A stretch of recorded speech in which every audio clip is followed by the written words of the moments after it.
সংস্কারের দায়িত্ব শুধু জাতীয় ঐক্যমত্য কমিশন বা সরকারের একার নয় বলে মন্তব্য করেছেন কমিশনের সহ সভাপতি ডক্টর আলী রিয়াজ। এ বিষয়ে সব পক্ষকে চাপ প্রয়োগের মাধ্যমে সাংবাদিকদের ভূমিকা রাখার আহ্বান জানান তিনি। সকালে রাজধানীতে গণমাধ্যম সংস্কার কমিশনের প্রতিবেদন পরবর্তী পরিস্থিতি নিয়ে বিজেসির সেমিনারে এই আহ্বান জানান তিনি। আলী রিয়াজ বলেন, গণমাধ্যম আর দোকানদার এক বিষয় নয়।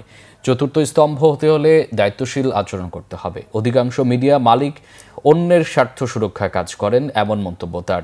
সেমিনারে অন্য আলোচকরা বলেন, প্রেস কাউন্সিল কাগুজে বাঘ। কর্তৃত্ব খর্ব হওয়ার ভয়ে সরকার গণমাধ্যম কমিশন করছে না। গণমাধ্যম সংস্কারে দেয়া ভালো সুপারিশ অবিলম্বে বাস্তবায়নের তাগিদ দেন সাংবাদিক নেতারা।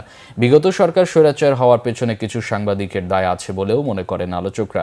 এ বিষয়ে ডক্টর আলী রিয়াজ বলেন, রাষ্ট্রের চতুর্থ স্তম্ভ হতে হলে মিডিয়াকে শক্তিশালী ভূমিকা পালনের পাশাপাশি রাজনৈতিক দলগুলোর কাছ থেকে গুম খুনের মতো অপকর্ম বন্ধের প্রতিশ্রুতি আদায় করতে হবে। সংস্কারের দায়িত্ব কেবল সংস্কার কমিশনের নয়, সংস্কারের দায়িত্ব কেবল অন্তর্বর্তী সরকারের। কারণটা কি জানেন? তাহলে আপনাদেরই সরকারকে চাপ নেই, কিন্তু আইন তো আপনি বদলাতে পারবেন না, সরকার বদলাবে।